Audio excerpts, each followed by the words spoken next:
So, namaste, hello, and welcome to the third day of the counseling panel of the 10th International Conference on Human Values in Higher Education. I hope my voice is audible to you, my screen is visible, and we shall be starting our session on the day 3, that is the implementation of the holistic value-based counseling. The speaker of the session is Dr. Supraja P, and the chairman for our session is Dr. Srinivasa Murthy. So, let me introduce myself. I'm Dr. Amal Azad Sahib. I'm Associate Professor in TKM College of Engineering, Kollam, and a UHV Explorer since 2020.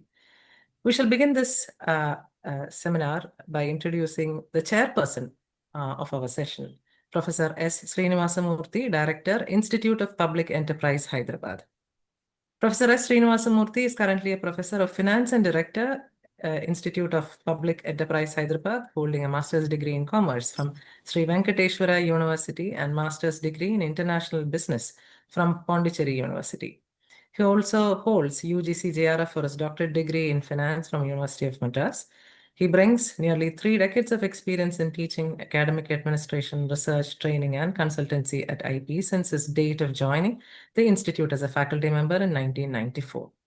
Professor Murthy is engaged with academic community, professional organizations, industry, and other funding agencies, both nationally and internationally. He is a visiting faculty to IIM Kozhikode, IIM Indore, NIT Warangal, IIIF, JNTU, ANGREU, and other universities of repute. He has conducted around 100 MDPs for senior and middle-level executives. He has done consultancy assignments for World Bank, Asian Development Bank, Ministry of Rural Development, Government of India, central and state-level public enterprises. He has authored 15 books and many course materials and published a number of articles in reputed journals and presented papers in many national and international conferences. He has guided many research scholars for their doctorate degrees. He has conducted many conferences, symposia, workshops in various areas of finance. He received the Devang Mehta Award for Best Professor in Financial Management, CSR Eminent Director of Leading Institute India Award, and Business Leader of the Year Award for Outstanding Contribution to Education. His areas of interest include corporate finance, project appraisal, and financial services.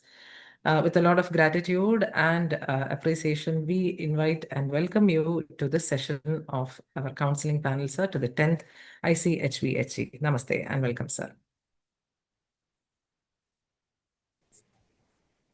Thank you. Sir, let me now take this moment to introduce our speaker for the session, Dr. Supraja P, Associate Professor in School of Computing, SRM Institute of Science and Technology, Chennai. She has 13 years of experience in teaching and research. She has received the AICTE Vishweshwaraya Best Teacher Award in 2021. She is an Indo-US Wisdom Fellow at USC Los Angeles, has been a postdoctoral research associate in Northumbria University, UK. Her current interest is exploring UHV proposals for developing right understanding and live in accordance to it, focusing on personal development and exploring scope for societal development through volunteering since June 2022. She is the Southern Regional Coordinator of UHV and also the UHV University Coordinator of SRM Institute of Science and Technology. I welcome you, ma'am, wholeheartedly to the session of our counseling panel of 10th ICHVHE. Welcome, ma'am. Thank you, Amalji, for setting up stage for our counseling model implementation part. And namaste, Srinivas ji. Right. Before we start, let me also bring to the notice of all our panelists and also the participants that the time of our presentation is till 2:25 p.m. So the time of presentation is around 1 hour and the time of discussion is planned for about 30 minutes with discussion and presentation going side by side.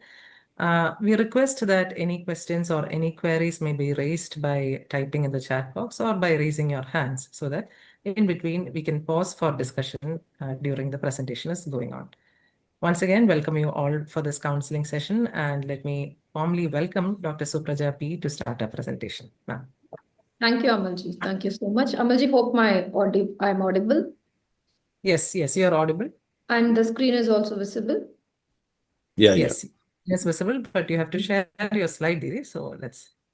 Oh, but I didn't share my slide. So if you have shared, I think it will take a moment for it to go live. So let us wait till your screen is visible. Shared. 1 second, I'm sharing it again.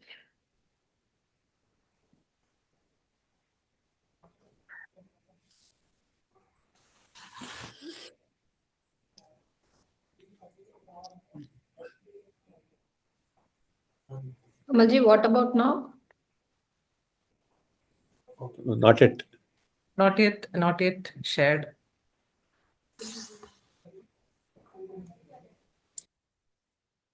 Actually, it's showing you are sharing a screen. Okay, so I think the tech team, could you please Tech team, can you please check whether check? the screen has been shared? Because from my end, it's showing that you have shared the screen.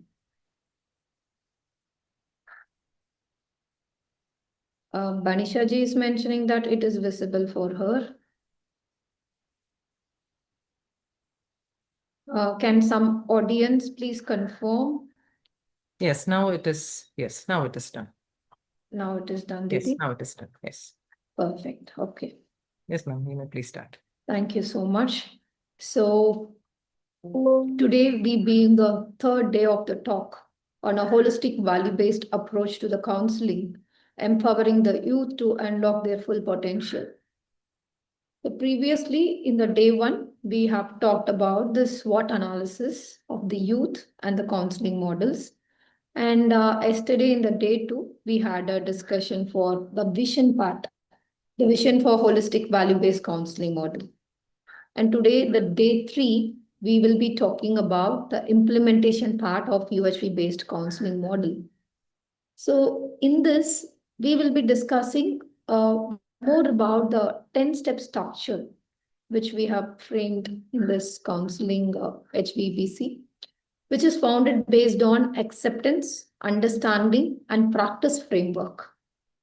So we hope this systematic process will lead to a journey of transformation, which involves the process of self-exploration, and it helps to recovery.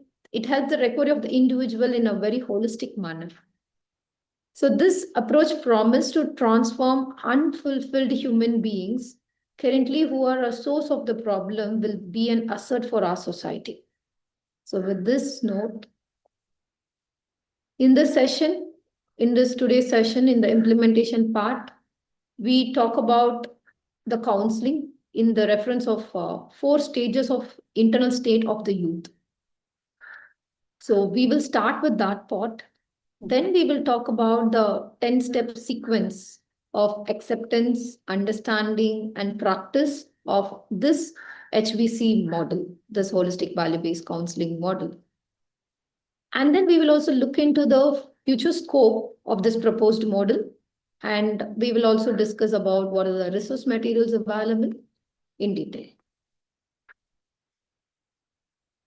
So if we look into this 4 stage of the internal state of the youth, we have broadly classified this internal state into 4 stages. Mainly the implementation of this UHV-based holistic model of counseling is in the context of this internal state of the concerned youth and how it's impacting their living. So we have broadly classified into a 4 stage. The stage 1 is proactive stage, which is basically a time when youth are aspiration centric. When I say aspiration centric, the focus is more on fulfilling their aspirations. They will be putting a lot of effort to get their aspirations done. So this includes all the youth, all the students. And here the focus is primarily on fulfilling one's aspiration part. So there may not be more major concerns at this part. And the ability to cope up with the situation, if you see, it's very much there with the students. So basically focus on their aspiration. So for even these kind of youth, we already have the UHV activities, some UHV activities in place. Say, for example, that UHV foundation courses are there. Like we are providing UHV 1 during this SIP student induction program. And we do have this UHV 2 That is majorly in many institutions, it is running as a 3 credit course, as a 1 semester long 3 credit course. And we do have so many courses like UHV 3, 4 up to the level 7, 8, and also health courses there like Triple H1. We have Holistic Human Health Part 1, Holistic Human Health Part 2. Also, we do have this morning session, a daily self-inquiring program that is also there in the place. So these are the activity are already there, and proactive kind of students can be, taking the help of these activities. Then comes an active stage. So if you look into this active stage, the aspirations are very much there. The youth are aspiration centric. The individual, if you see, they will be having an aspiration and trying to fulfill. But here, there are also some concerns. So we were able to see that the youth are coping well with these concerns. At this stage, active stage, the youth are very much coping well with these concerns. Concerns are there, but very much, this is still an aspiration centric. There will not be visibly no major problems. But there could be some small problems like loneliness, homesickness, and so on. But if you see that individual seems to be coping well with these issues, so even in such cases, the activity that is already taking place in a UHV foundation course, what we have mentioned in the proactive stage, that UHV activity will still continue. That would continue. But in addition to that, these individuals who have some concerns could be mentored by the faculty mentors. They can be mentored, or they can be mentored by the student buddies. They can be involved in the student clubs, and these student buddies will be taken care. And there can also be a group meetings. Along with these kids, we can have a group meetings. There can be a discussion in the whole group. And also we propose there can be an actively involved in the socially relevant projects, some social internship. It is, these activities is just to draw them back into the mainstream of their aspiration. So leaving aside of the concerns and getting over the concerns with the help of this mentoring. So this is what we are trying to do at this stage, in the active stage. And then there comes a third stage, that is proactive stage, which is where the concerns are overshadowing this aspiration. So this is more of concern-centric aspiration. If you see at this point, the youth still have an aspiration, but the youth now seems to have a visible difficulties. Here the aspirations seems to be taken a backseat. And this becomes visible in the form of low grades. Students can see that they are missing the exams. They are getting into an addictions. So this is something which is quite visible. So if I say example, we could witness all these with our students. I remember one of my own student mentioning that he missed the exam because he was playing games whole night and overslept. So it's a kind of a game addiction. So we could see this with some of our students sometime. But this is where the holistic value-based counseling comes in. This is the exact stage where this holistic value-based counseling model comes in. So now, in addition to whatever the UHV activities, which is already there in place, like UHV Foundation or mentoring through the groups, there needs to be an individual holistic value-based counseling to enhance their traditional or current methods.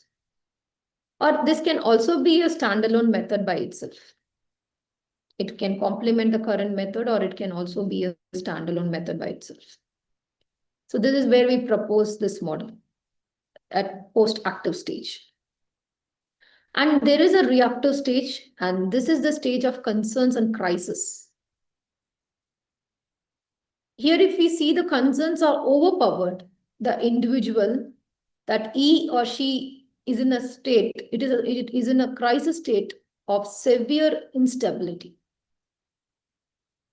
So at this stage, such youth may require the hospitalization or some specialized care is required, in which the professional care will be provided.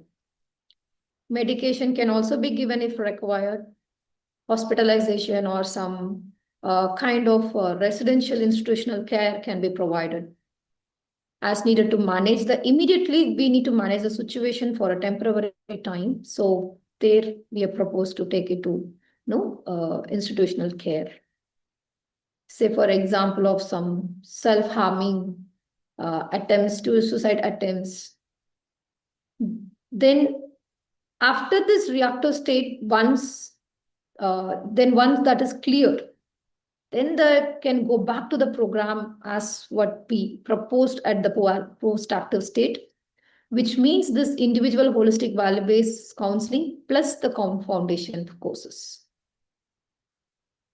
So this is the four stages of the internal state of the youth.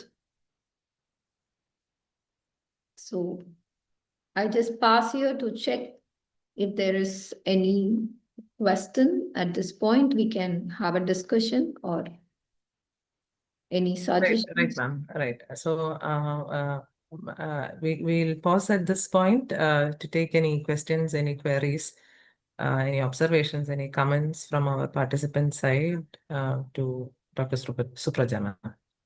So you may type in your chat box or you may raise your hand and you can communicate your queries.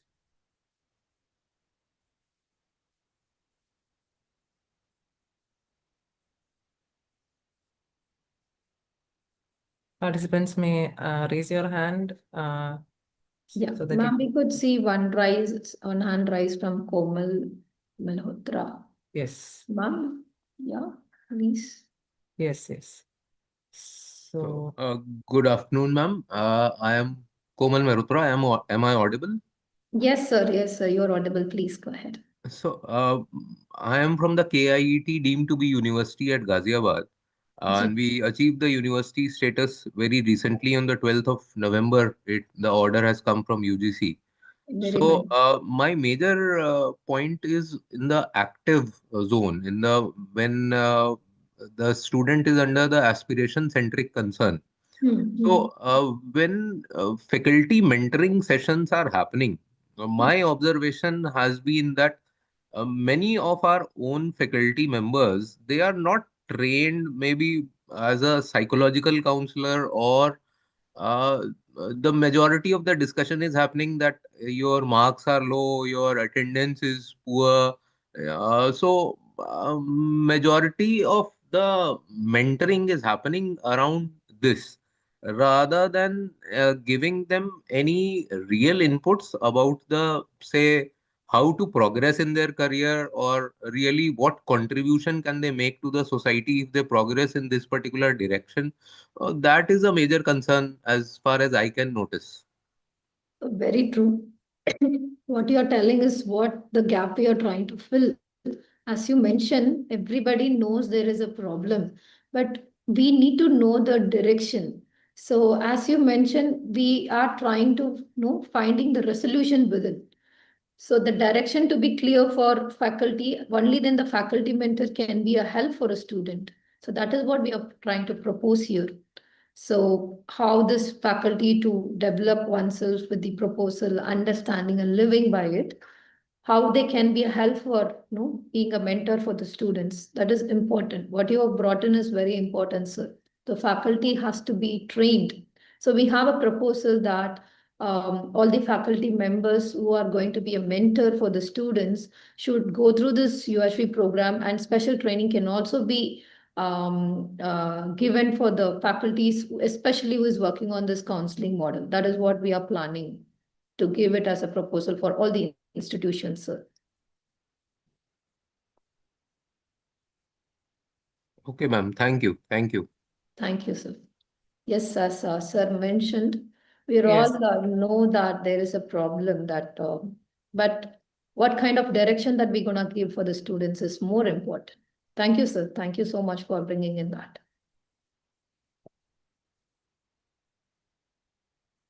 Right, ma'am. Yes, I see a question by Manoj Kumar, sir. How to find student is in active or post-active stage? See, so it's very important to see which state. Sir, we have come up with some visible indicators which we will be discussing in upcoming slides. Like we can notice that there is a academic decline or a kind of withdrawal from a students and emotional instability and the kind of addictions.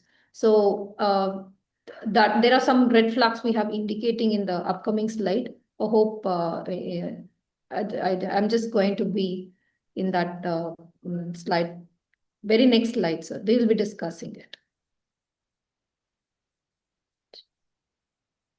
Right. Any further questions, any further comments or queries to be communicated? Yes, ma'am. I think very well said, ma'am. I think we can move on to the next part of the presentation. So as just mentioned, so this is the plan. Basically, if you see the holistic value-based counseling is largely, as mentioned, it's focused on post-active or concern-centric aspiration stage, as I mentioned. So youth are still wanting to fulfill their aspiration, but their concerns are overtaken or overpowered. So they spend most of their time entangled in these concerns and trying to overcome them. And we can see this, as we mentioned, on the basis of visible difficulties faced by the individual. So if we do not address the youth at this stage, they become a potential candidate for moving towards this crisis state. So some of the visible flag which can help to identify this inability to cope up.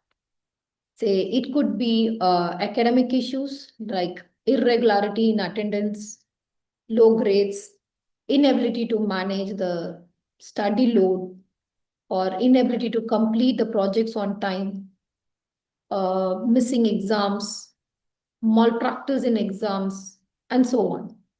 When it seems to be related to the academic issues. One of my example, which from my own experience, I've seen the girl who is topper doing a first year, but she failed in all the CTs when she was in the third year. So it seems that it's a drastic decline in their uh, grading part. So it's quite visible, that red flag is quite visible. Also, like it could be a career or job concern. Say it's very natural that many youth may have this concern regarding this career or job. But for these individuals, it become very visible.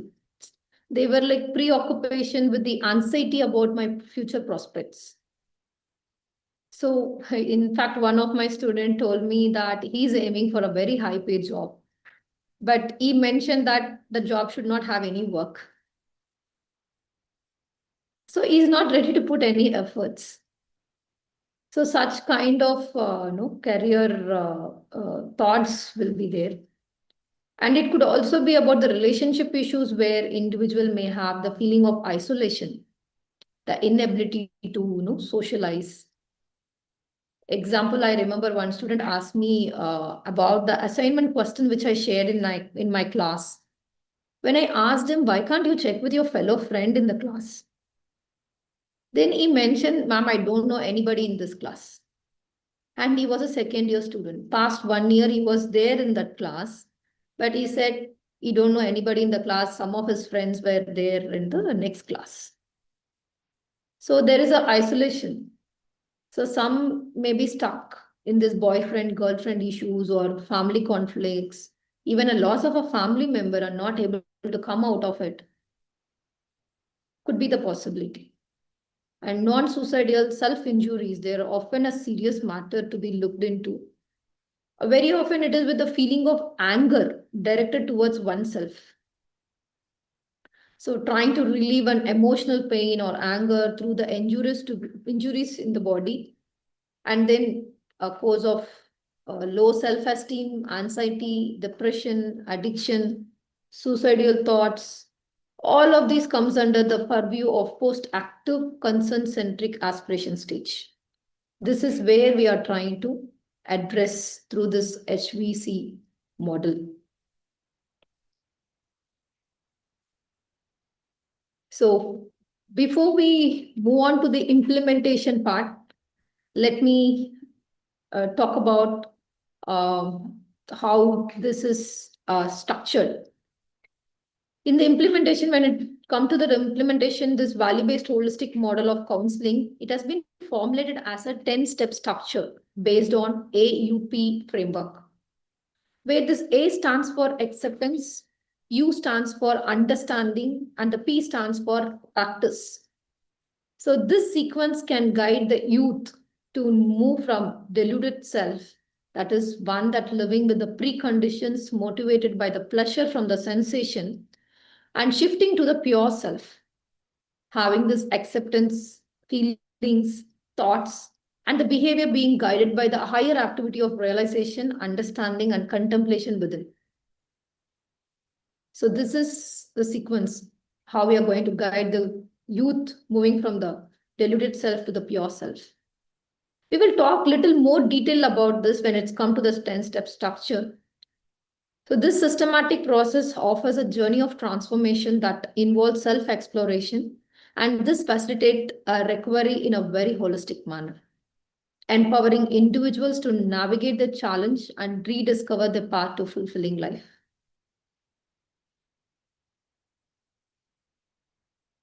Now, as mentioned, coming to this 10-step model, like we mentioned, it's running in the 3 phases. The phase 1 is acceptance, the phase 2 is understanding, and the phase 3 is the practice. In the phase 1 of the acceptance, it starts with the trust building. This phase starts with the trust building between the facilitator, or we can say counselor, and the concerned individual. And this may take some time, but whatever the time it takes, it is very important to have a building of this trust before going further, so that the results can be ensured. So we start with the trust building. So once the trust building has been established, then this facilitation of acceptance of the current state of the individual, which help the facilitator to be more compassionate and to do some active listening. When we have a trust for the other, we accept their current state as they are. This is very important, which helps us to be more compassionate, and we can do some active listening. So with this compassionate, the first step of this 10-step model is acknowledge the disharmony. Acknowledge the disharmony to accept one's continuous aspiration is for happiness. Everyone's continuous aspiration is for the happiness, but at the same time, acknowledge the reality of disharmony or contradiction within. It is basically accepting the current competency state. The state of their isolation is true. The state of their current emotions. And all these disharmonies is there within them. That state to be accepted. So the aspiration is for the happiness, but we are not there yet. Rather than there is a disharmony, contradiction, and far from the fulfillment of the aspiration.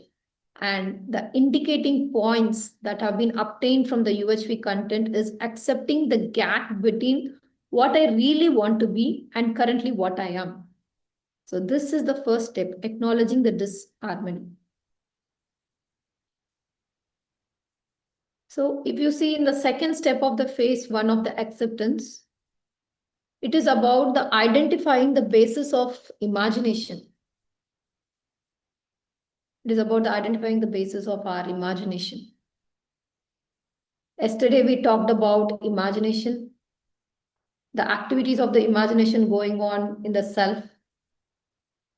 We say that the imagination comprises of the activities of desire, thoughts, and expectations. Has the desire, so the thoughts are there and expectations are there. So in this, the activity within the individual, with the individual, is to have them make a list of desires and to identify the source of the desire. Is this desire coming from sensation? Is it coming from preconditioning? Or it is coming from the innate natural acceptance? So in this step, the focus is more on identification based on the imagination. And what is the source of it? I can give you an example. Say, for example, we take food. Sometimes it is because the source can be identified. Sometimes it can be for show off. I'm showing off that this is the kind of food I eat. It could be from the preconditioning, or I can take a food for only for the taste. Then the source could be sources from sensation. But I am taking a food for nurturing my body. Then the source is a natural acceptance. So one can identify where the sources of desire is coming from. Say, cloth, am I wearing for respect? Getting a respect. Then it's a preconditioning. Is it the clothes for, no, that color is good? Then it's a kind of sensation. That kind of thought is coming from a sensation. Or this is to protect my body. It's a naturally acceptable. So where is the sources? So precondition, generally we say it as an unverified belief, which is the individual has not verified, but believed to be true.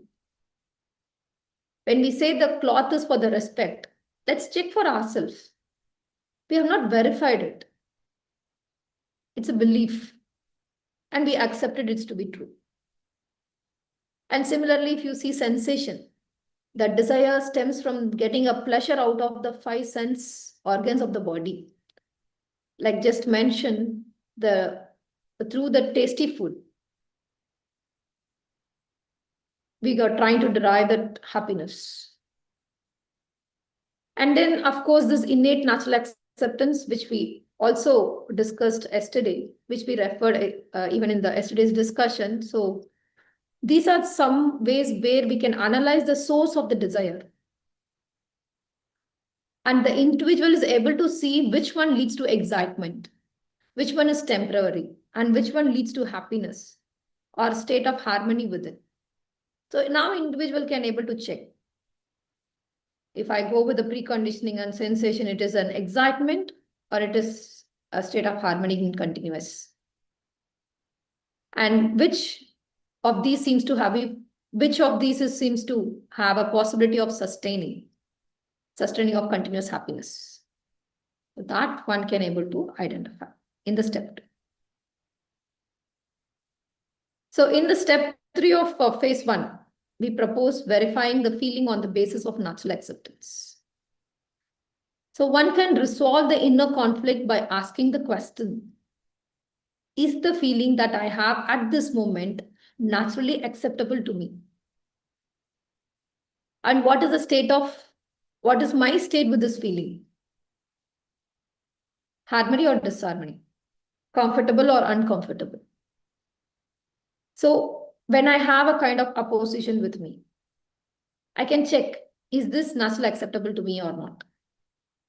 With this opposition, am I feeling comfortable? Am I feeling harmony? So what is my state? So this practice is facilitated by an exercise 1, which is an exercise of self-awareness, where the individual is observing the self by self, and one can use this thought and record feelings to identify one's internal state. One individual can start observing the self by the self. And one can use this thought record, what is going on in my thoughts, what is my feeling now, to identify one internal state. So this is in the phase 1, acceptance. So I pass it here to check if there is any questions at this point. Yes, thank you, Supraja ma'am, for listing out the first 3 steps of this AUP, HUV-based counseling. So the floor is open for discussion. I invite all our participants and um, webinar attendees to kindly post questions on the chat box or raise your hand so that you can unmute yourself and speak in this discussion. Yes, we have a raised hand. Chilakala Padmavati, ma'am. Namaste, madam. Yes, yes. Fine. Thank you so much for the opportunity. Actually, I'm a devotee of Satyasai Baba. We are seeing Swami. We saw him physically from childhood. Swami used to tell so many things in a very simple way, only through small stories. So that it has inspired us so much in life. So that type of this education is not easy to teach through structural way, ma'am. We have to teach them in taking some stories, some moral value stories from the scriptures, because we can't see anyone nobler than the God forms who have come from different aspects, like in different time periods of this periods of the history. So in different forms, God has come in different periods of time and taught the humanity in different ways. So taking all in a multi-spiritual way, we have to take examples of all the scriptures and teach the students, so that that will be very nice, ma'am. For my, because we too have to study the scriptures. When we have to study, we have to go through. See, Rama temple has been constructed by the Prime Minister recently. What is the inspiration behind it? His values, his character is the main thing. So character building, we have to teach the students only through small stories, taking from the God models who have come. That's what I feel. Gee, thank you, Diti, for your suggestion. What we proposed in the UHP-based counseling model, generally this UHP course you take, it's it's a not a kind of religious or something. It's a content of universality. It's a content of self-verifiable. It's content of non-cultural. It is a content for no for education. So we are not bringing in any kind of religious things inside, but it's purely designed in the form of education, universality. So that is what we propose here. As you mentioned rightly, that stories will connect very nicely. So if you could see this UHV classes, more of our discussion, my own experience with my student, more of the in discussion is like what has happened in my life early and how did I overcome it, how this UHV helped me. All these such discussions are happening. We be sharing our own stories, how it is happening, and small stories for helping them to connect. As you rightly mentioned, sometimes it is good to connect with the story. We will definitely take the suggestion, Didi. Thank you so much. Yes, there is one Thank more you. hand raised. Yes, there is another hand raise we have from Dr. Parveen Kataria. Yeah. Could you please unmute yourself and speak? Namaste, madam. Namaste, madam. I'm just exploring for myself. Although I'm attending UHV lectures from a long period of time, I have attended many physical and online workshops as well. But then too, when I'm listening to this particular slide, I'm able to correlate myself and I am able to put myself in every step of this slide. Sometime that I'm feeling that at this moment, at this particular moment, that I'm able to acknowledge disharmony going on within me. At this particular moment also, I'm able to find a gap between what I am and what I really want to be.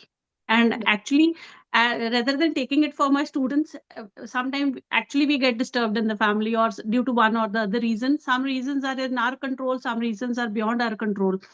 although we are able to explore on all those things, that the things which are not in our control, we should not think over those issues, and we should see that what best we can do in a particular situation. But then to in spite of instead of thinking of for my students at this moment, I am able to, but really I was disturbed due to certain reason since last evening. But after watching this slide, I'm in little harmony that I am able to explore, and I am able to accept that yes, I am in disharmony at this moment, and I should see the different options, and I should see internally that what is the actual need of the time, and what is the actual need for myself as well as for the atmosphere around me, so that it can lead to wellness of myself as well as the people around me. Thank you so much, ma'am. I think I am in a better situation at this particular moment of time after just going through this slide. Thank you so much.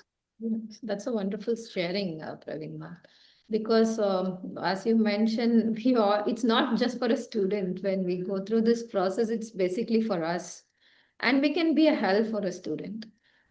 So as you mentioned here, that acknowledging the disharmony, my current state, if I able to see what is my current state, and if I know where I want to go, that we can work on it. So I Yes. think that disharmony is important. Very nice. Uh-huh. That Sometimes it really happens that even if you know that you are in disharmony, and this is not your actual nature and whatever, but sometimes even in spite of the fact that you know many solutions, you don't want to go to those solutions. You just want to stick to that particular point which is against your nature. Very, Yeah. very. Thank you so much, Didi. Thanks Thank for you so much. Mm.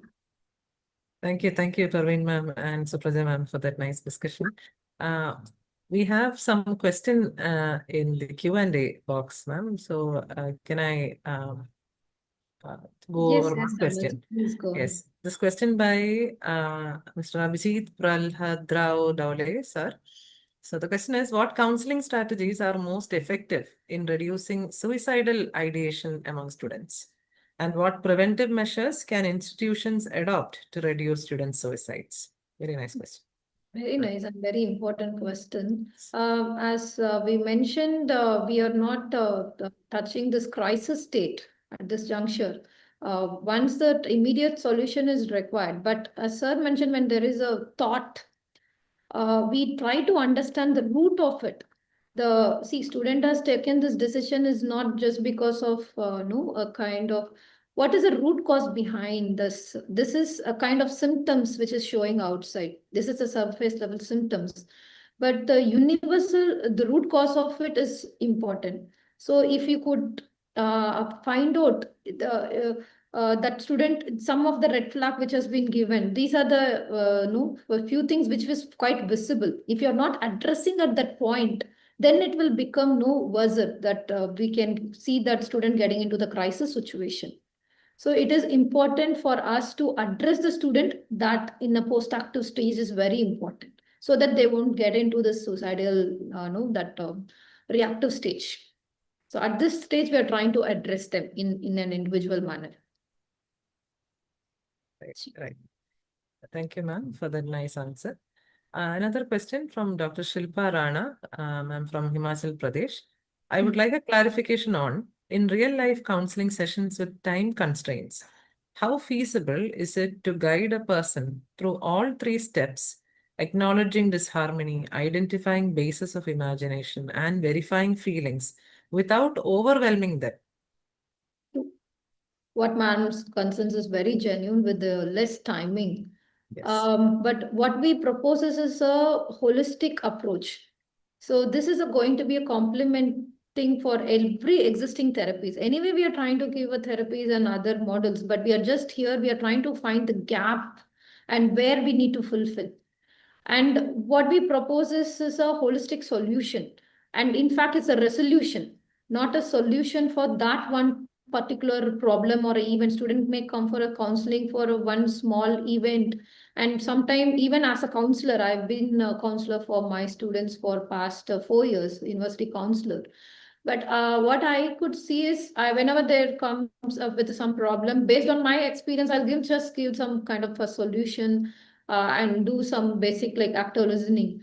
But when we are working on this model, we are trying to develop a resolution within themselves. So it is taking a time, but it's important, I feel, because with this in the future, they can able to handle, they cope up with all their things on their own. That is what we are trying to work on.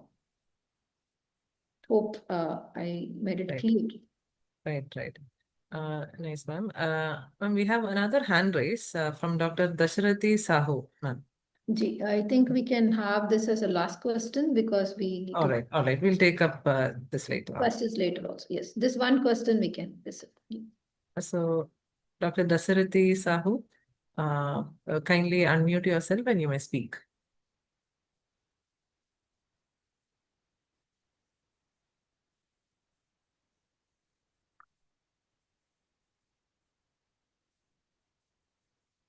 Sir, you are still in a mute. Dr. Dasarathi Sahu. Yes. Maybe I think there might be some issues, or probably we can take that up later, ma'am. Shall we move on with the presentation? The remaining. Yeah, we can. Thank you. Right. So going further, in phase 2, it is to bring about understanding in an individual. So the step 4, which is the first step of phase 2, is functional analysis, mapping in this flow that assumptions leading to the feelings leading to the thoughts, and the thoughts leads to the behavior. And an observation and observing this harmony or disharmony at various levels. Say, for example, if the friend didn't smile, I assume that he is ignoring. If one of my close friends he didn't smile at all, then we assume he is ignoring. And the feeling of disrespect, how come this fellow is not smiling back? And the thought is not to speak. An expression in the behavior or the words, or sometime in the actions, like I'm also ignoring. So if you see, this behavior is because of the thoughts, feelings, and assumptions. It will be easy for an individual to start with the behavior to see whether there is a harmony or disharmony in my behavior. But then it's important to moving backward. The disharmony is in thought is a reflection in the behavior. The disharmony in the feelings is appearing in, reflecting in my thoughts and the behavior. And ultimately, one need to see the disharmony in my assumptions. So here the self-evaluation is done on the basis of the referral to the natural acceptance and evaluating the feeling and one state with the feeling. What feeling I do have, evaluating my feeling and one state, whether this feeling is giving me harmony or disharmony, comfortable or uncomfortable. So one can able to see the feeling that one has in their imagination and check if it is naturally acceptable to me or not. And the second part of this is to able to evaluate one state, whether with these feelings, am I comfortable or uncomfortable? Am I in harmony state within, or am I in a disharmony state within? If I behave rude with my friend, am I comfortable? I can check at the behavioral level. Slowly I can see I'm disturbed with my thoughts. I'm in disturbance with my feeling. And it is all because of my assumptions. That I can see. The assumptions leading to the feeling, leading to the thoughts, and expressed in the behavior. This functional analysis can be done in the step 4. And the next step of this, these steps help to identify the misunderstanding or lack of understanding of particular reality. For example, when we confused about the self and the body coexist. When the clarity is not there, that reality of the human being is a coexistence of self and the body. So we used to get confused with these two. So one possibility is assuming that the need of the self is for happiness, and that can be, we will be assuming that the need of the self is happiness, and that can be fulfilled by the physical facility that is something to do with a body. So we end up accumulating more kind of physical facility, and we still lead to unhappiness. So the individual to see this and to have the clarity that this misunderstanding is leading to the wrong assumptions. Basically, I am having a misunderstanding within me, and that is why it leading to the wrong assumptions. Therefore, there is a problem. Therefore, there is an unhappiness within me. So basically understanding the reality of human being is the self and the body, understanding the need of the self is for happiness, is fulfilled by the right understanding and right feeling, and the need of the body is fulfilled by the physical facility. I need to have the clarity on these two. So identify what misunderstanding I have. What is the lack of clarity of the reality I have? That is in the step 5. And then the next step is talking about the establishing definite context. So internalizing that the natural acceptance is innate. The natural acceptance is universal, which is definite and always there for relationship, harmony, and coexistence. And shifting this reference for evaluation from outside on the basis of preconditioning and sensation to the internal, that is to the natural acceptance. So that is what we tell as an integration point. It is that we shift the reference, moving the dependency outside to the state of being self-organized within. So you become a self-referential on the basis of natural acceptance. Say, for example, one can always take, you want to be in a relationship or opposition. One can take a reference with it. It's a self-referential. I can naturally getting an answer, I want to be in a relationship. So when we having this connect with the natural acceptance all the time, then there will be a definite contact. So this is the key, because since the natural acceptance is unchanging and definite, the self-referential is also be a definite, and it is not impacted by the outer situation, person, which keeps changing. The people keep changing, the situations keep changing. If I take that as my referential, my contact will not be definite. But if I verify to my own natural acceptance, which is unchanging and definite, then there will be a definite contact. So this includes the feeling of self-regulation to ensure the health of the body. Now I take food only to nurture my body, not for the showcase or for the taste. That reference is coming from within, that I need to nurture my body. Then in the step 7, basically in the understanding part, we need to develop a right understanding and right feeling. That is what we are trying to do, which leads to resolution for all the problem. Aligning the imagination with relationship, harmony, and coexistence, and ensuring the right feeling within. In fact, yesterday we talked about these feelings like trust, respect, love, and so on. Here, what has been done is that in this process, it is awakening one's higher activity. It's just awakening of realization, understanding, and contemplation, and aligns to one's acceptance or assumptions accordingly. So we call it as a purifications of acceptance or sanskar, the state. So like we said before, this flow is from acceptance of feeling to the thought, and thought to the behavior. Eventually, the thoughts are leading to the behavior. So leading to the definite change in the behavior, we need to develop this right understanding and right feeling with it. So this is about the understanding part. What understanding to be developed? First, accepting this current stage. Second, what we are trying to understand. And then we will see in the third step, how we trying gonna be practice this.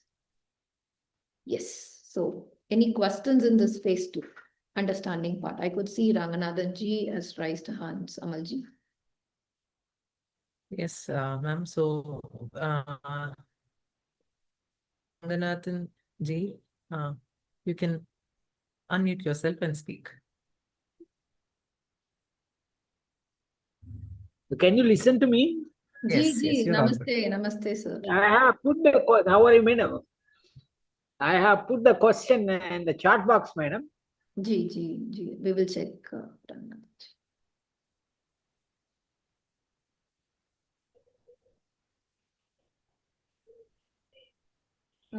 I couldn't find the question. Got it, madam? Sir, you can at least you can mention now. Please be saying, madam. Nowadays, respect is love is being given basing on the people's financial position, status, and designation. Could you please comment on it? Ranganathan ji, I'll ask you the same question. Are you respecting the people on the basis of position or money? No, basing on values that we have. Gee. So it is on assumptions that no people are respecting us because only if we have money or only if we have a position. But when we say respect, we used to discuss this in very detail in our UHV course, UHV foundation courses, that the respect is for all. The respect is right evaluation. That is beyond this position, grade. This is something one need to have for oneself, for everyone. So the respect is for all. So when one can rightly evaluate themselves on the basis of self, then we don't respect the people on the basis of position or money. Because this respect is a feeling, and this feeling is a need of a self, not for the body. So if they get an understanding at this point, at this clarity on this reality, then it won't be like the other way. So the understanding is missing, is what I feel. Gee. Thank you. Thank you. Nice, madam. Thank you, madam. Thank you, Rana. Thank you. Thank you very much. Thank you, Suprajaji. But nowadays, people are and like that, man. Thank you. Thank you very much, man. Thank you. Thank you. Thank you, sir. So, ma'am, we have another question by Manoj Kumar, sir. How to clarify the definition of physical facility? How to clarify? Clarify the limit of physical facility. How much physical facility that we need, what we require. How much we need to have that. Okay. So one can identify for their own self. Say early, if you see my own state, I used to have this physical facility for feelings. So as rightly mentioned by Ranganathan ji, even I was trying to seek the respect from from the people through dresses. So I used to get so much of dresses, and it's there in my wardrobe. Once I understand the purpose of this dress to just cover my body, it's protecting. Now, hardly for me, I counted, I mean, I personally felt that enough of having five. There is no number. It's all about my feeling. Now I'm feeling so prosperous. So with the feeling of, with just having five dresses, I'm feeling prosperous. So I can able to identify how much is my need for my father, mother, for my husband, and for me, how many rooms are enough, how much of food is enough. That calculation, one can get a clarity. That clarity will come with the understanding. What is the purpose of I'm having it? If that purpose is clear, then automatically we can work upon the program part. But the purpose need to be clear. Is it fine, Right, Amalji? right. Very, very well said, Suprajaji. Another question that we can take by Sri Salma Kausar, ma'am. Counseling students at the time of crisis is viewed as being judgmental by students. Hence, they don't open up. How do we break this barrier? That is what I mentioned very clearly. The trust has to be established. It's very important. What she has brought in is very important because there is a fear of judgment. What if I open up? This is quite common with us. Even we won't open if we started talking all what is there in my mind. No, we used to think what the other will think about me. It's quite common with us. It's not generally with the student who are in the crisis. It's generally within me also. No, I cannot talk everything what's going on in my.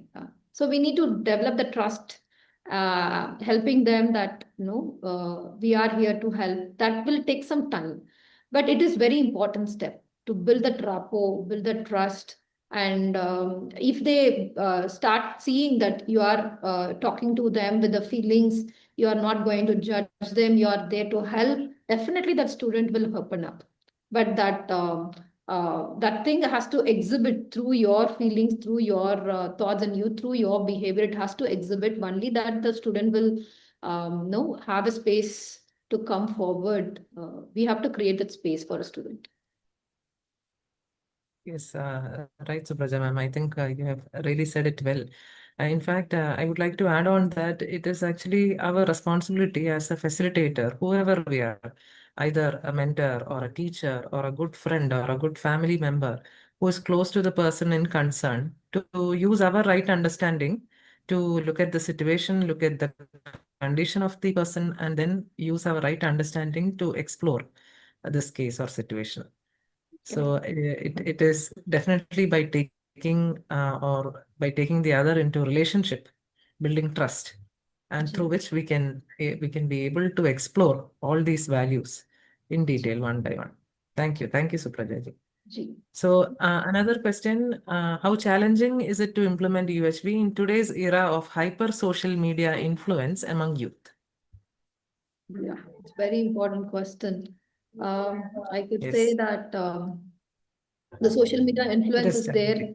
because I personally feel there is a lot of isolation.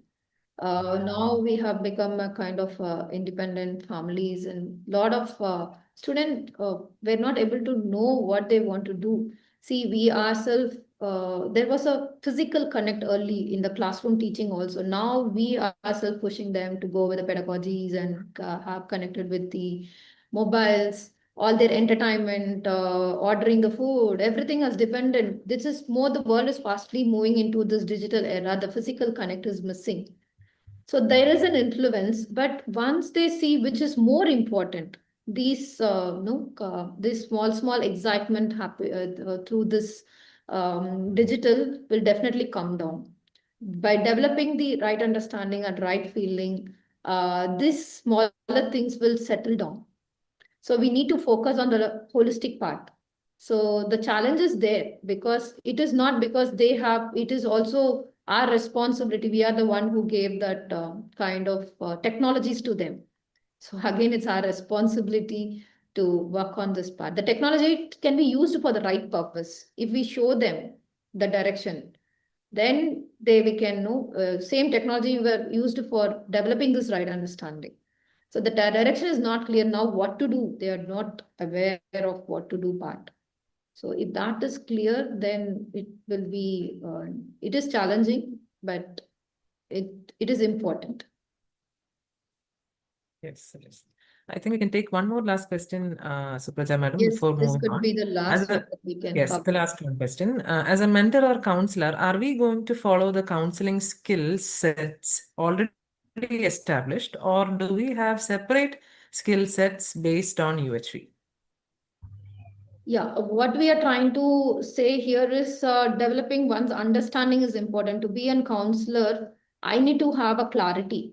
I need to have a clarity on the right understanding. I need to clarity on the reality. So once I have a clarity, it's gonna be definite all the time. And no, I'm not going to work on event basis. I'm going to help the students to develop their clarity. For that, as one who are going to take this counseling to the students, they need to have this right understanding within them. They too need to have a right feeling within them that needs to be expressed in the behavior, and they need to have it in the form of feelings. So that is one of the important thing which we are proposing here.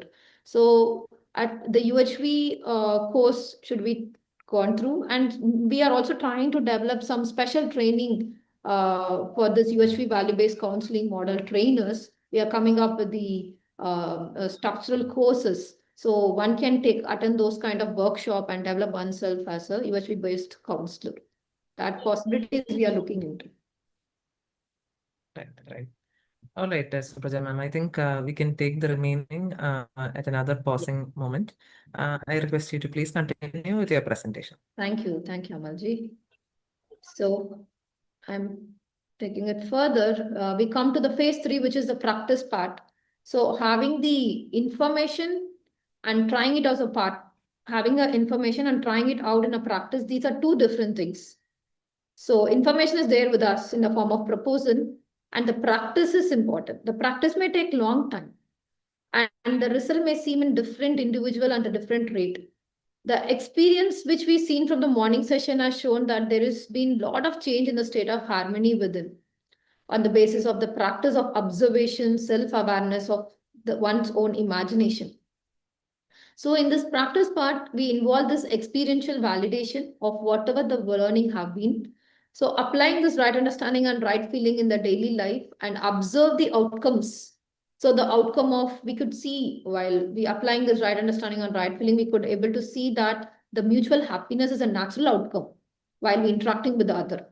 And the outcome of mutual prosperity is there when we work with the nature. If I feel this one few dresses is enough, I'm not going to hunt more for it. So mutual prosperity is there with the nature. So now this validation is brought about by living according to the proposals. It's just not the information we have. We are verifying that experientially that yes, it's lead to the fulfillment and yes, it does make a difference. So with this, the next step which we are proposing here is sustained self-regulation. Sustaining this is now, it's been validated experientially. Now that it can be seen, yes, it does leads to happiness. Doing this daily practice of self-evaluation, self-exploration, and making an effort to maintain an emotion balance at all the time. Using this universal human values as a background of emotional healing. So that the self-exploration goes on like observing your imagination, as particularly the feeling, and is it aligned that imagination with the natural acceptance. So the outcome of that is behavior. The outcome of that is behavior becomes more definite now. See, we do deal with the same individuals like one we had, but we may start responding to the people and the situation rather than reacting. Once my inner harmony grows, that outer definiteness of the content will also be visible. So this, we need to do it in a practice. I need to experientially validate whether with the feeling of relationship, can I see that happiness is there. And the next step is this service, participation, and purpose. Next step is the service, participation, and purpose. And once there is a shift in focus to this self-organization and seeing one role in the environment. When we say the participation of the individual, saying the participation of individual in the family, in the society, and then nature, the meaningful participation with the sense of relatedness, connectedness with this environment, and with the definite human conduct. Eventually, the feeling of love or relatedness to all, and the expression of that compassion and fulfillment to the human goal. If you see, this may seems to be very big objective. All these which we are mentioning may seems to be a big objective, but if you see, we started with a problem. We are only discussing on the problem earlier. Now at least we could see the direction, and then even we can see their goals are there. So even though goals are high, we can see from problem to the goals. So as a natural consequence of this process itself, a resolution for the problems. And that is a possibility what this implementation sequence hold. So we started with understanding acceptance, and we trying to move on to the understanding part. And here we are talking about this practice part. Because as I mentioned, this having information is one part, but we need to take it in onto our practice.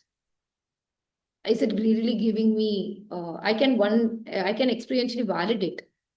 So whatever my learnings be, applying this right understanding and right feeling in my daily life, and we need to observe the outcomes.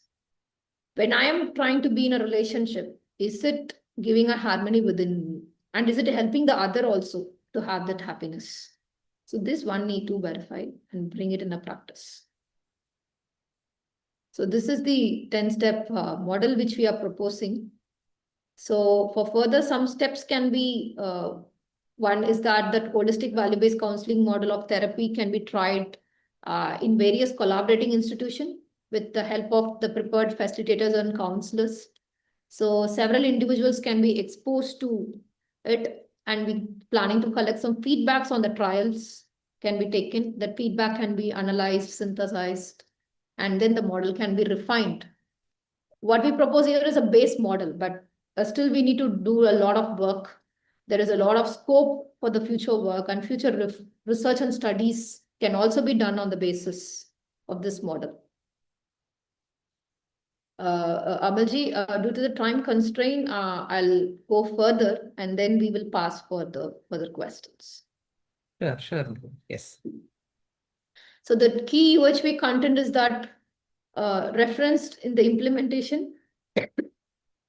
We talk about the self-exploration practice. The content is based on the facilitating the self. What we are trying to do is to facilitate this self-exploration process. The holistic value-based counseling use exercise 1 is about observing the self directly by the self. And the practice is helping to guide the individual to be aware of the imagination every moment without reacting to it, just observation. As it is evaluating the feeling and the internal state of the individual, whether my state is harmony or disharmony, aligned to a natural acceptance or not. Is this for a feeling of relationship, harmony, or coexistence, or it is another way? So this is what the self-exploration process does. Basically addressing this delusion, addressing the assumption that may or may not be verified. So the deluded self or the self without clarity is driven by the sensation, either by the sensation, like we spoke about the temporary pleasure, or by the precondition. When we say that delusion self, it may have a sensation or precondition. Generally, we say this precondition as an unverified belief. So for example, they may have unverified belief that physical facilities, gathering more cloths, as just mentioned, it will provide respect. Now this is unverified belief. So one can seek respect through the physical facility in the form of money, cloth, branded clothes, big houses, and so on. So this is all unverified belief that physical facility is leading to the feeling of relationship. So the delusions can easily be addressed by the self-exploration process, whereby this feeling of respect can be ensured from within. One can see it leads to the state of harmony within. So the clarity to ensure this right feeling within leads to the happiness within. So the role of sensation has now become very clear. So rather than using the body, sense organ and sensation for the pleasure, now it's been rightly used, rightly defined for keeping the body healthy. And also to facilitate the expression of right understanding and right feeling through this body.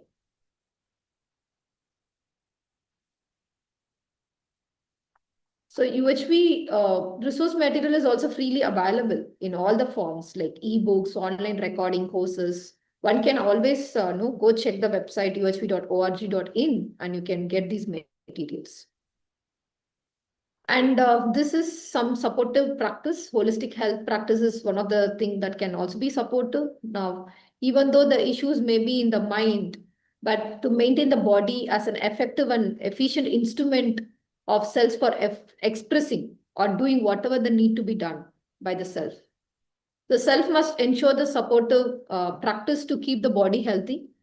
For example, having the right intake, that which is nurturing for the body, not in otherwise.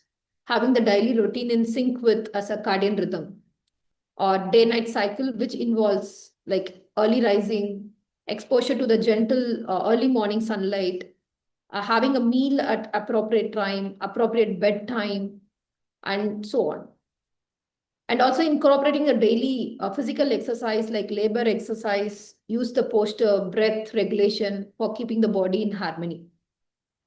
So such when the body is in harmony, at least the mind can be free from the challenges that there is in the body. So at least is one factor that need not interfere with the harmony of the mind. So the health material is also freely available in the website, in our website. The ebooks of holistic health is also available. One can always download it.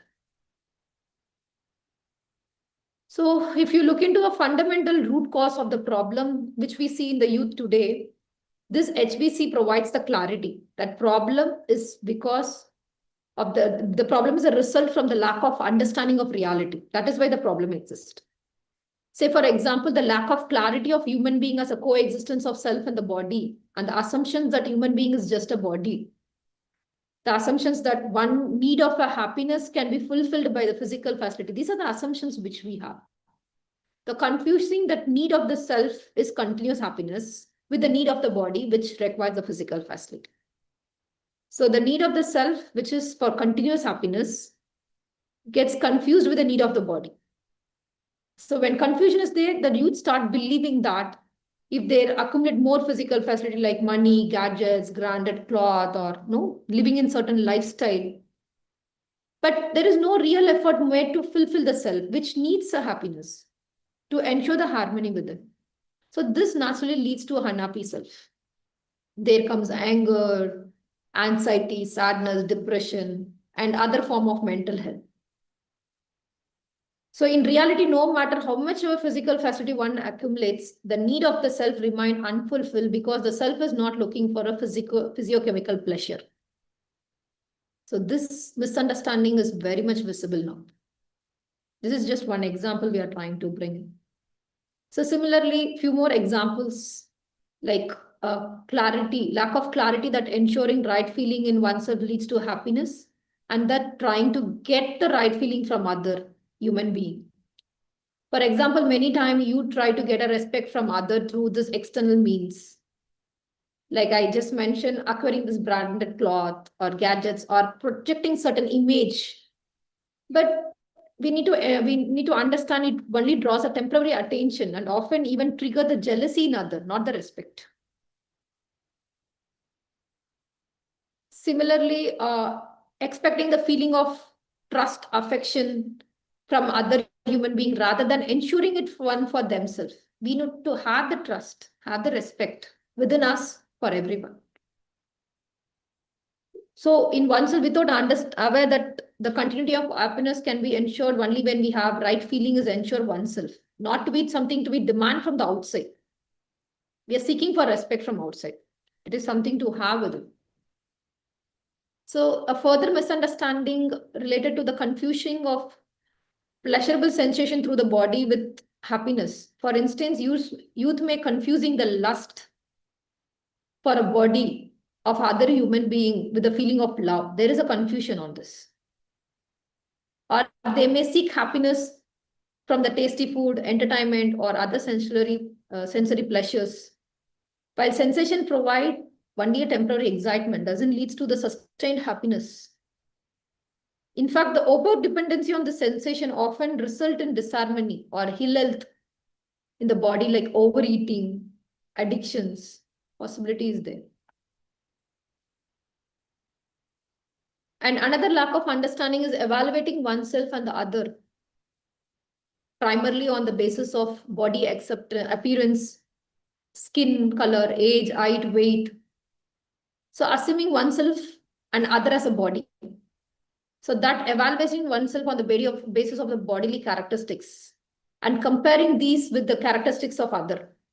So this reference of evaluation of oneself outside and dependent on the other that may constantly keep changing. Like the problem of low self-esteem on the basis of body shape, skin color. No, the reference is outside. So the holistic counseling helps them to see the clarity. The human being is a coexistence of self and the body, and the true evaluation is based on the state of harmony within. That there is nothing to do with the external features. So similarly, another lack understanding, if you see, it's a seeing oneself in isolation. This is quite common. It is basically lack of understanding of the larger whole. Seeing oneself as isolation from the other human being, separated from the family, society, nature. This leads to assumptions such as I have to survive on my own. The competition is very much necessary. The others are threat to my success. These are some assumptions we have. So such assumptions naturally result in stress, insecurity, and unhappy self leads to mental anguish, escapism into addiction, depression, suicide. All these possibilities are there. So likewise, seeing oneself separate from the nature, leading to exploitation of natural resource. This holistic value-based counseling helps to restore the clarity that human being is intrinsically related to all and interconnected with all in all level, like family, society, nature, and existence. With this clarity, youth begin to feel secured, responsible, and naturally inclined towards the meaningful participation in all the level. I will be participating meaningfully with my family, with my society, and with nature and existence.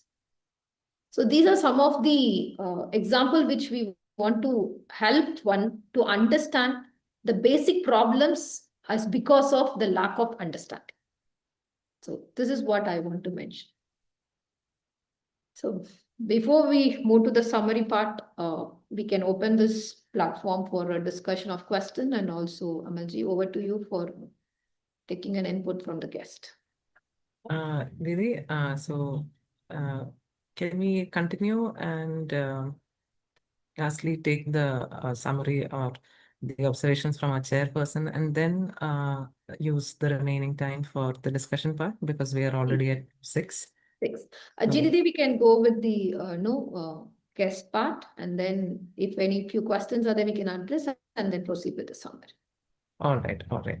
So I welcome our guest, Professor S. Srinivasa Murthy, sir, to kindly give your observations on this seminar talk. Thank you, Dr. Amal, for the and excellent presentation by Supraja Garu. And the concept of universal human value, I think it is a boon to the higher education system in the country. We at IP also introduced this as part of the curriculum. When the students come for orientation program, then itself they are given orientation towards universal human values.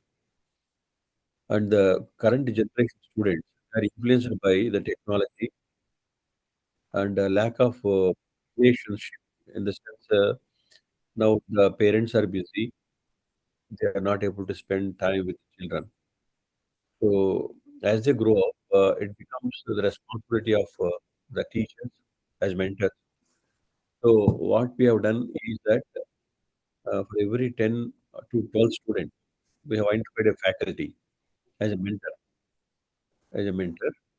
So right from the date of joining till they complete the course, they will be attached with this mentor. Echo is coming. I don't know what is. So this will help the students to get in touch with the faculty for anything. Naturally, what we do is through mentorship. So the faculty should talk to the students and find out their strengths and weaknesses. Number one is, of course, subject-wise difficulties, anything involved, and also emotional well-being. Current generation, they didn't even, if your friend is not talking, also they are taking it very seriously. See, then we actually tell them, see, there could be many reasons. Not necessarily that everyone should laugh at you or everyone should talk to you.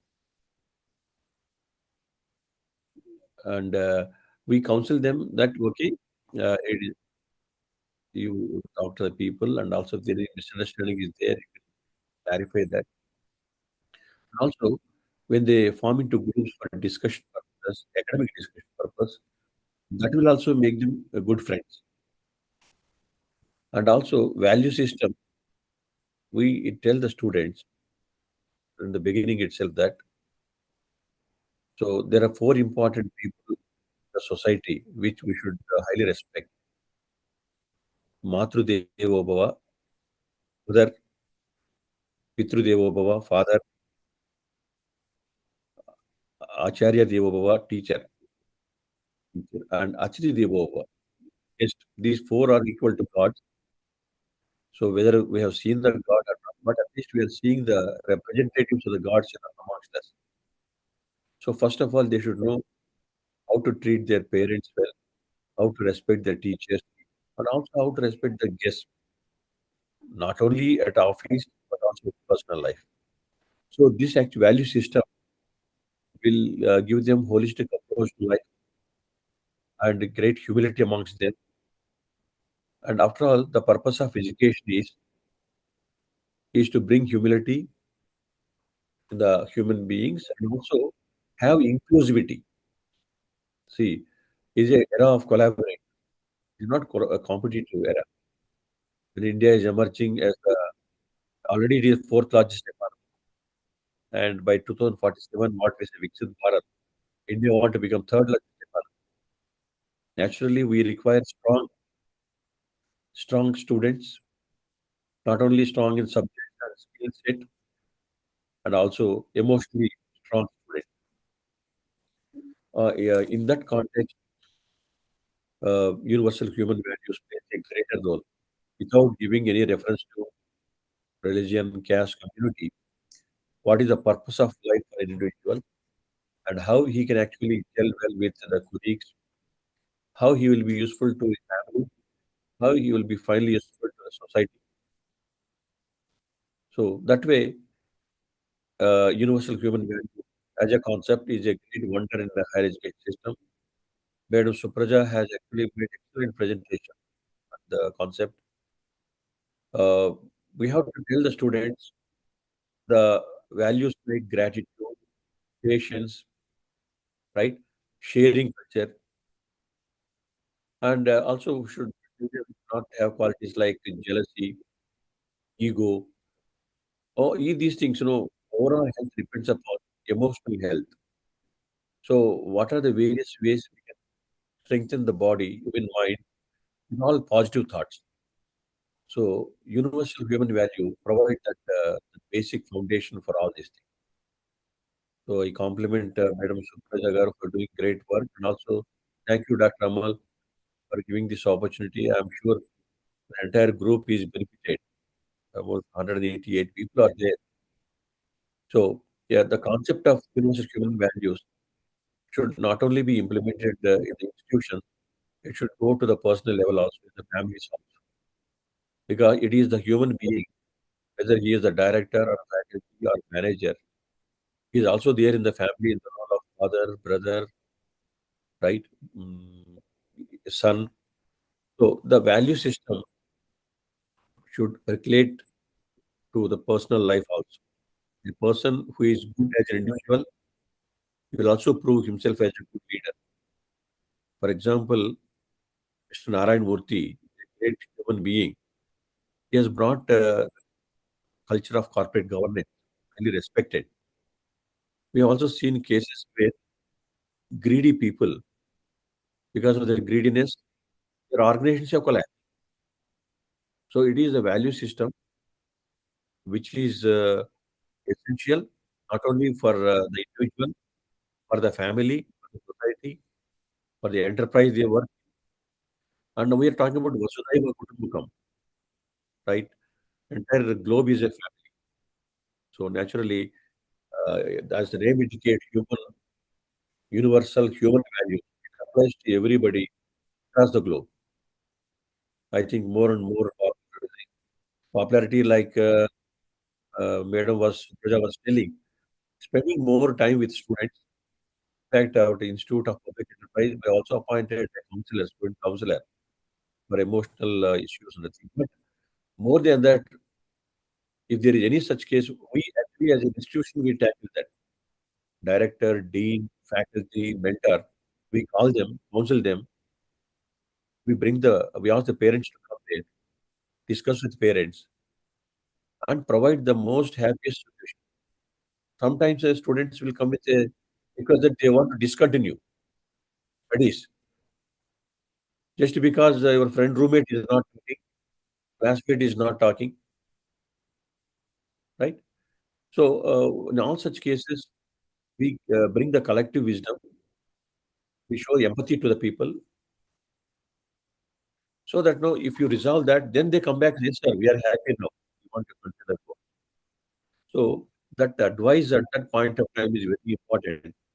So organizations, heads of institutions, faculty should find time to talk to the students at that point of time. So it will play a greater role because they will continue with the studies and they take this to family also that okay, our institution has helped in resolving the issue. Any such issue in family, they will be able to resolve. So we have to train the students such a way that they become mentors for others later in time. Thank you. Thank you so much, sir. Thank you so much for that excellent observations of the entire seminar, as well as giving your extra comments or observations, like implementing this counseling procedures, even not just in the institutions, but in our family, within ourselves.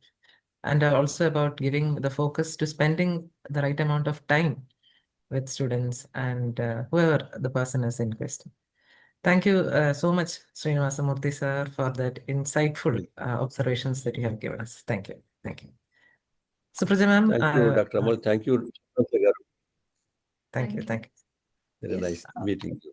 Amalji, Thank you all ma'am. participants. Yes, Supraja ma'am, may I invite you to summarize Ji. the entire session? Yes. Thank you so much, Srinivasan sir. Like you have given a lot of insights how to even take it further. So thank you for the encouragement. And Amalji, before moving to summary, there is just 2 questions. I just quickly give Yes, sure. one is in the chat. Is it possible with a non-socialized rigid person to implement these human values and who don't believe? Maybe to start with, we can just give them a small proposal. And once they could get a confidence to verify on their own, say, for example, if you want to be in a relationship or a position, one can verify themselves. So they can see that, yes, I want to be in a relationship. So with the small verification, proposals, we can start with them. So once they get a confidence, yes, I can able to see for myself. Slowly, we can bring in a lot of proposal in front of them. So it has to begin. That is what we are trying to say here. And second question, which I can see in Q&A, in the modern understanding, what is the purpose of life, can we understand? So all we talking about, whole UHV, we talking about this, the purpose of this existence is to live in continuous happiness, to be in the state of continuous happiness in a continuity. So that is where all the proposals, we are trying to develop this right understanding and right feeling within us, just to reaching that state, the state of continuous happiness. So that much I need to say for the question. Otherwise, I couldn't see any questions in the chat or in the Q&A. So since there is no time, we further proceed with the summary part. Sure. So in the summary, what we have been discussing in this last 3 days, the global youth population represents immense potential, but at the same time, it is simultaneously experiencing a very catastrophic crisis of mental health.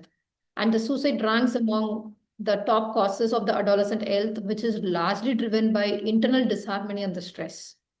And the root cause as identified through this model is lack of right understanding about the reality of human being as a self and the body, which is material.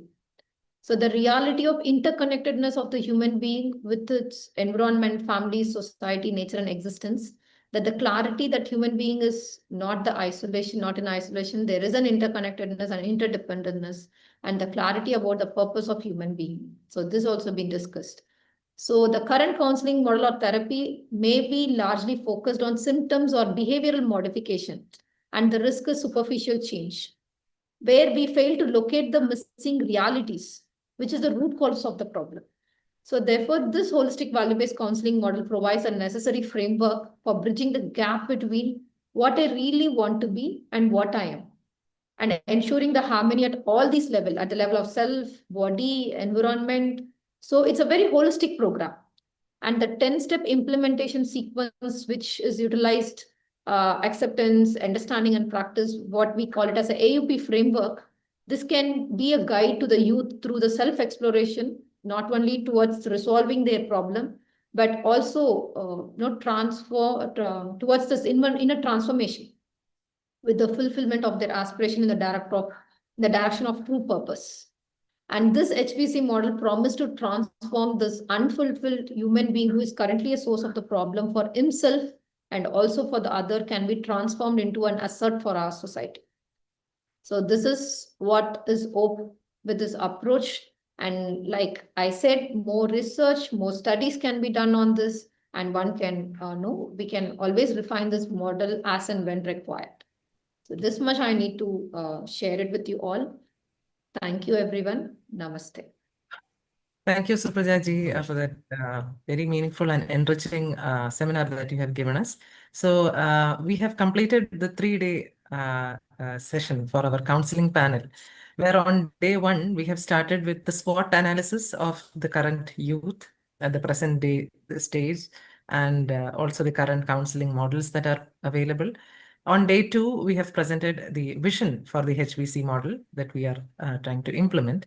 And on this day three, we have seen the implementation side for this vision for empowering our youth through the 10-step structure that Supraja ma'am has given us in a very beautiful way, the AUP practice framework.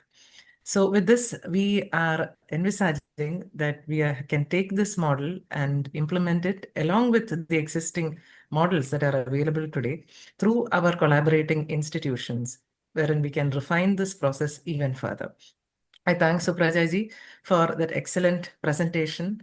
Let me also take this opportunity to thank her for the immense efforts that she has been taking to form this counseling panel and to ensure that there has been a continuity in all our presentations and in being a good leader for our group.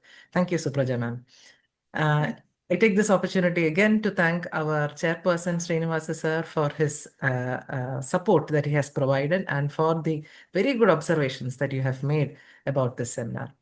Let me also take this opportunity to thank our entire counseling panel team for all the silent work, for all the support, for all the content that has been provided for all these 3 days. I also thank our tech team who has managed this session beautifully without any glitches from anybody's side. And above all, the participants who have wholeheartedly participated in this webinar, in this counseling panel seminar for all the 3 days, posted your questions, given your observations and comments, and for supporting us in this journey and to help us travel in this together, refine it further, and ensure that our youth is really empowered to live their life to the potential. I thank you all once again. Let us all meet for the plenary session soon after this. And let us all conclude the 10th ICHVHE in the most harmonious way possible.